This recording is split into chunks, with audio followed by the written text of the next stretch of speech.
Hello everyone, welcome you in my YouTube channel. I am Dr. Mohammad Sirajul Faizi, Assistant Professor, Department of Chemistry, LS College, Muzaffarpur.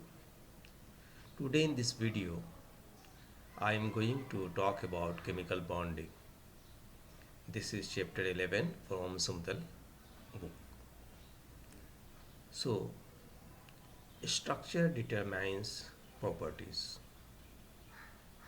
I repeat, structure determines properties. A cardinal principle of chemistry is that the microscopic observed properties of a material are related to its microscopic structure and vice versa. The microscopic structure entails the kinds of atoms, the manner in which they are attached, their relationship to the other molecules, like and dislike, the shape of the molecules. So, chemical bonds, forces that hold atoms together. I repeat, forces that hold atoms together. Ionic bonds are the forces of attractions between ions. Ions formed by electron transfer, electrostatic forces. Covalent bonds are the forces of attractions between two atoms which are sharing electrons. Which are sharing electrons. Ionic bonds results from reactions between metal and nonmetal. Metal loses electrons to form cation. Nonmetal gains electrons to form anion. Ionic bond is the attraction between a positive ion and negative ion. Larger charge, stronger attractions. A smaller ion, stronger attractions. No bond is 100% ionic. Electrostatic attractions non-directional. No direction anion cation pair, no ionic molecule. So chemical formula is empirical formula, simply giving the ratio of ions based on charge balance. Ions arranged in a pattern called a crystal lattice maximizes attractions between positive and negative. So, what is covalent bonds?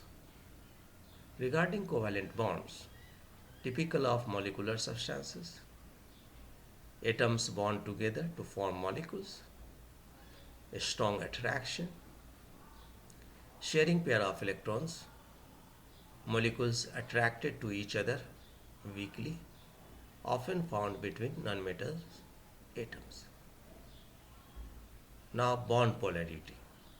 Covalent bonding between unlike atoms results in unequal sharing of electrons.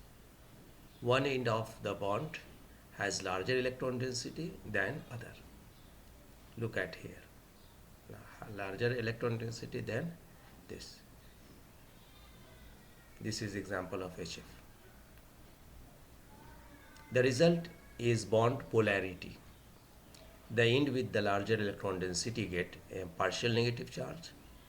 The end that is electron deficient get partial positive charge. So this is partial negative charge and partial positive charge. Now electron negativity, measure of ability of an electron to attract shared electrons. Larger electronegativity means atoms attract more strongly. Values 0.7 to 4. Increases across period left to right on periodic table. Decreases down group top to bottom on periodic table. Larger difference in electronegativity means more polar bonds. I repeat, larger difference in electronegativity means more polar bonds. Negative in towards more electronegative atom. So, in periodic table, increases electronegativity and decreases electronegativity. Now, important parameter is dipole moment. Bond polarity result in an equal electron distributions, resulting in areas of partial positive and partial negative charge. Any molecules that has a center of positive charge and center of negative charge in different point is said to have a dipole moment. If a molecule has more than one polar covalent bond, the areas of partial negative and positive charge for each bond will partially add to or cancel out each other. The end result will be a molecules with one center of positive charge and one center of negative charge.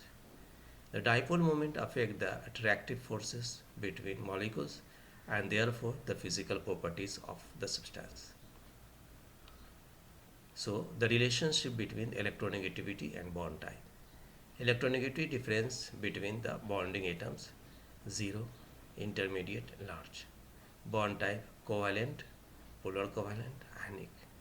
Covalent character decreases, ionic character increases. This is the relations. 0, electronegativity difference 0, covalent, intermediate, polar covalent, large, ionic. So, three possible types of bonds: a covalent bond formed between identical atoms, a polar covalent bond with both ionic and covalent components, and an ionic bond with no electron sharing. You see, with identical atoms. So, homogenized electron density. Now you see a polar covalent bond. Now you look at ionic separated. So, this is similar, dissimilar, and separated. So, electron arrangement and ion charge. We know group 1A metals form ions with positive charge. Group 2A metals form ions with plus 2 charge. Group 7A nonmetals form ions with minus 1 charge. Group 6A nonmetals form ions with minus 2 charge. Group A nonmetals do not form ions. In fact, they are extremely unreactive. So friends, hope this video will be helpful to you. If you like this video, then subscribe my channel, and thanks for watching.